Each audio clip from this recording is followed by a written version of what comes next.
अस्सलाम वालेकुम दोस्तों, मेरा नाम डॉक्टर लियसगर है और आज की इस वीडियो में हम एक टॉपिक को समझने जा रहे हैं एमनियोसेंटेसिस के। एमनियोसेंटेसिस के टॉपिक को आज हम शुरू करने जा रहे हैं फेडरल बोर्ड बायोलॉजी की बुक से और इसे हम एमडीकेट पॉइंट ऑफ व्यू से डिस्कस करने जा रहे हैं। तो आज के इस लेक्चर को शुरू करने से पहले आपसे एक मरतबा रिक्वेस्ट करेंगे कि अगर आपने अब तक हमारे इस चैनल को सब्सक्राइब नहीं किया, जो कि सिंध बोर्ड टीचिंग के नाम से है, तो काइंडली आज ही आप हमारे इस चैनल को सब्सक्राइब करें और साथ ही साथ बेल आइकन को लाजमी क्लिक करें ताकि हमारी अपलोड करता तमाम इंपॉर्टेंट वीडियोस की नोटिफिकेशन भी आपको रिसीव हो सके। तो आइए हम स्टार्ट करते हैं कि ये एमनियोसेंटेसिस है क्या और ये एमनियोसेंटेसिस का प्रोसीजर क्यों परफॉर्म किया जाता है और कैसे किया जाता है। आज की इस वीडियो में हम डिस्कस करने जा रहे हैं। तो सबसे पहले हम बात करने जा रहे हैं technique employed for embryonic screening. देखिए, जब बच्चा माँ के पेट में होता है ना, उसे हम कहते हैं एम्ब्रियो, और हम ये जानना चाहते हैं कि वो बच्चा जो माँ के पेट में है ये नॉर्मल है या एबनॉर्मल है। जैसे कोई बीमारी होती है ना खानदानी तौर पर, थैलेसीमिया की बीमारी कह दो, या कुछ घरानों में जो है वो डाउन सिंड्रोम की बीमारी होती है, एबनॉर्मल बच्चे पैदा होते हैं। तो अब अगर पेरेंट्स ये जानना चाहें कि उनके यहाँ जो नई आने वाली जो औलाद है ये नॉर्मल होगी या एबनॉर्मल होगी, तो इसके लिए हम करते हैं एम्ब्रियोनिक स्क्रीनिंग। क्या करते हैं हम उसे? Embryonic screening. एम्ब्रियो जो कि माँ के पेट में है ना, जो बच्चा आने वाला है वो एम्ब्रियो कहलाता है, उस एम्ब्रियो की हम करने जाते हैं screening. Embryo screening checks an embryo to see. Embryo की जो स्क्रीनिंग है ना, उसमें हम देखते हैं एम्ब्रियो को देखने के लिए क्या, if it's carry N allele for a genetic disease, क्या इसमें कोई ऐसा जीन तो नहीं है, कोई बीमारी वाला कोई जीन तो नहीं है। A number of techniques are now available to test for chromosomal and gene mutation in human fetuses. कई टेक्निक्स होती हैं जिसके ज़रिए मालूम किया जाता है कि नया आने वाला जो बच्चा है जो माँ के पेट में है ये नॉर्मल होगा या एबनॉर्मल होगा। उनमें से एक टेक्निक है, उसका नाम है एमनियोसेंटेसिस। अब एमनियोसेंटेसिस के लिए मैं थोड़ा आपको डायग्राम से समझाता हूँ। फॉर एग्जांपल, नॉर्मली बच्चा माँ के पेट में, देखो एक रफ सी डायग्राम बनाई ना, बच्चा माँ के पेट में है, अब ये यूट्रस है ना। अब बच्चा जब माँ के पेट में बनता है तो एक तरफ ये प्लासेंटा है, प्लासेंटा से निकलती है अम्बिलिकल कॉर्ड, ये हमने बना दिया है फीटस, और एक पूरी एक मेम्ब्रेन होती है जिसे कहते हैं एमनियोटिक मेम्ब्रेन। क्या कहते हैं इसे हम? Amniotic membrane.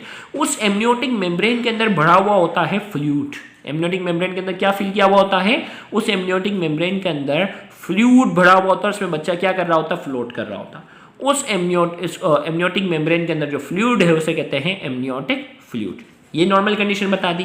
अब करते क्या है कि माँ के जो पेट है ना, उस पर जो है ना लोकल एनेस्थीसिया लगाते हैं, मतलब कोई ऐसा इंजेक्शन लगाते हैं जिससे वो जगह क्या हो जाती है? सुन्न हो जाती है। और अल्ट्रासाउंड की मदद से वो जगह चूज करते हैं जहाँ से बच्चा दूर हो। ऐसा ना हो कि बिल्कुल निडल जो है वो बच्चे को जाके लग जाए, नहीं। अल्ट्रासाउंड की मदद से देखते हैं कि जिस जगह से बच्चा दूर है ना, उस जगह पर फिर क्या करते हैं? निडल को दाखिल करते हैं। निडल को पहले उस जगह को सुन कर दिया, सुन करके उस जगह पे निडल दाखिल किया, और निडल तब दाखिल करने के बाद वहाँ से 20 ml तक 20 ml तक फ्लूइड को क्या कर लिया? डिटेक्ट कर लिया। 20 ml तक फ्लूइड को उन्होंने जमा कर लिया। ये करना है भाई। सुन किया पहले, लोकल एनेस्थीसिया, उस जगह को सुन करेगा, सुई दाखिल करेंगे, अल्ट्रासाउंड की मदद से देखेंगे कि कहीं बच्चे को ना लग जाए सुई। भाई बच्चा जहाँ से दूर होगा वहाँ से सुई दाखिल करेंगे और 20 ml तक फ्लूइड को ले लेंगे। चले भाई, तो अब मैं यहाँ देखते हैं before the start of the procedure start करने से पहले a local anaesthesia can be given to the mother को लोकल एनेस्थीसिया, उस जगह को सुन किया। लोकल का मतलब वही होता है, एनेस्थेटिक का मतलब जो चीज़ सुन कर दे, लोकल का मतलब उस जगह को।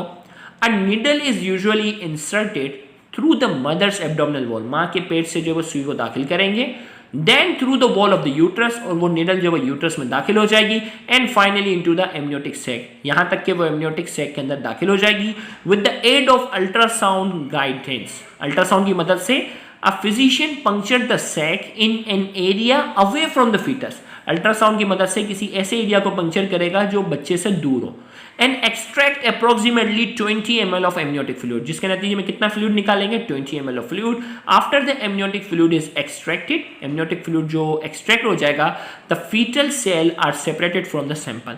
याद रखिएगा, उस फ्लूइड के अंदर, उस फ्लूइड के अंदर जो है वो फीटस के सेल होते हैं, उस फीटस के सेल को उस फ्लूइड से अलग किया जाता है।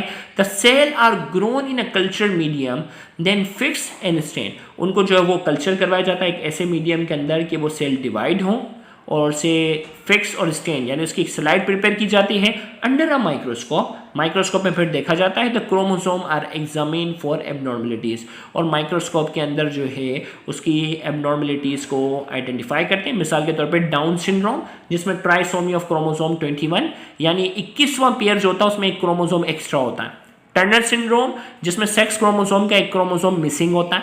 लाइनफिल्टर सिंड्रोम जिसमें सेक्स क्रोमोसोम का एक क्रोमोसोम क्या होता है, एक्स्ट्रा होता है। तो क्रोमोसोमल एबनॉर्मलिटीज इस तरीके से बच्चे की पैदाइश से पहले ही क्या कर ली जाती है, इस टेक्निक के जरिए जो है वो डिटेक्ट कर ली जाती है। अब देखें भाई यहाँ इस डायग्राम में क्या बताया, 16 वीक फीटस बताया गया। Ultrasound probe determine position of the fetus, ultrasound की मदद से बच्चे की पोजीशन को उन्होंने डिटरमाइन किया। About 20 ml of amniotic fluid containing cell slug off from the fetus is removed from the mother abdomen, यहाँ सिरिंज के जरिए जो है वो 20 ml तक फ्लूइड को अलग किया। फ्लूइड इज सेंट्रीफ्यूग, इसे सेंट्रीफ्यूग किया। Fluid is amniotic fluid is analyzed, इसे एनालाइज करेंगे। fetal cell are checked to determine sex and purified DNA is analyse, fetus के जो सेल होते हैं उसमें जो डीएनए को एनालाइज किया जाता है, क्रोमोसोम को एनालाइज किया जाता है। Some cells are grown for 2 week in a culture medium, कुछ सेल को जो है वो कल्चर मीडियम के अंदर ग्रो करवाया जाता है। Cell are analyse biochemically for presence of about 14 metabolic disorder. यहाँ तो डाउन सिंड्रोम, टर्नर सिंड्रोम की और मैंने आपको सिर्फ क्या बताई, एक एग्जाम्पल बताई, कह रहे हैं कि करीब करीब 40 मेटाबॉलिक डिसऑर्डर को जो है वो बच्चे की पैदाइश से पहले ही क्या कर लिया जाता है, डिटेक्ट किया जाता है। Karyotype is analyse for sex chromosome और एनी क्रोमोसोम एब्नॉर्मलिटी। कैरियोटाइप क्या होता है, क्रोमोसोम की एक पर्टिकुलर सीक्वेंस का नाम देते हैं जिस पर हमने पूरा एक लेक्चर ऑलरेडी रिकॉर्ड किया हुआ है। तो कैरियोटाइप को एनालाइज किया जाता है और कोई भी क्रोमोसोम एब्नॉर्मलिटीज होती है वो बच्चे की पैदाइश से पहले ही क्या हो जाती है, डिटेक्ट हो जाती है। तो यहाँ जाकर हमारा आज का ये लेक्चर जो है एमनियोसेंटेसिस के हवाले से ये लेक्चर मुकम्मल हुआ। उम्मीद करते हैं आज का ये लेक्चर आपके लिए काफ़ी ज़्यादा फ़ायदेमंद होगा। Thank you very much. अल्लाह हाफिज़।